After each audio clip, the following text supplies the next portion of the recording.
السلام عليكم ورحمة الله تعالى وبركاته. في حلقة جديدة من حلقات قناة نور العين.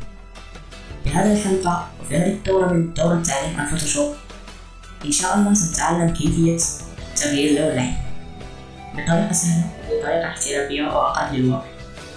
نصحي بعد هذا الفاصل الإعدادي لا تنسى الضغط الزر سبسكرايب وتفعيل الجرس ليصلك كل جديد، وعمل لايك نعرف عدد المهتمين بالموضوع.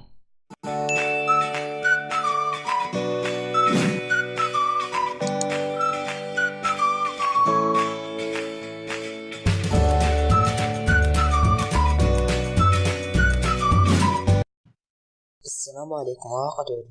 نبدأ أولا بإحضار الصورة التي نريد العمل عليها بالضغط مرتين هنا، ثم نبدأ باختيار الصورة.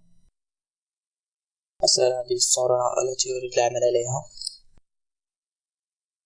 أولا نقوم بعمل لها نسخة، نضغط على كنترول جي أو بالطريقة العادية نذهب إلى هنا، ثم بعد ذلك نختار أداة بانتول أو أي أداة يمكنك التحديد بها. مثلا أنا أداة البانتول، أقوم بتكبير الصورة وأبدأ في التحديد.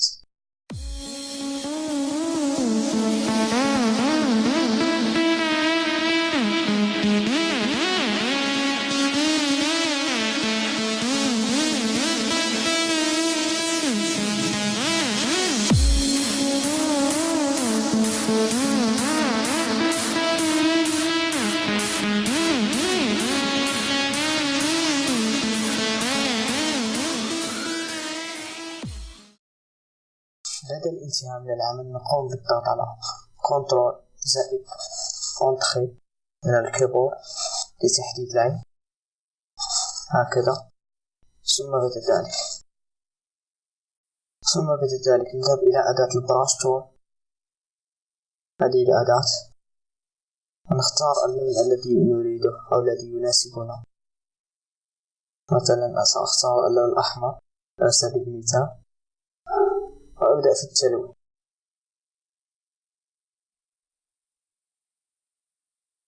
بعد تلوين العين كاملة نذهب إلى هنا، هذا الخيار، ثم نختار كولور.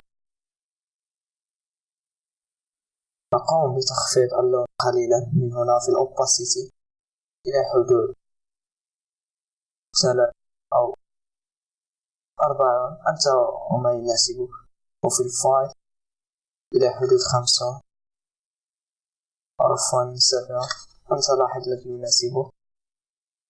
ثم نذهب إلى سيلكت لإلغاء التحديد، نضغط على ديسيلكت هكذا كما ترون. هكذا كانت في الأول، هكذا أصبحت. أنت أختار اللون الذي يناسبك. كما ترون الطريقة سهلة جدا، ما لك إلا تتبع الخطوات باحترافية. وهكذا نكون قد وصلنا إلى نهاية الدرس. لا تنسى الاشتراك في القناة ولايك تحفيزا لنا لنشر المزيد، وإلى اللقاء في حلقة قادمة إن شاء الله.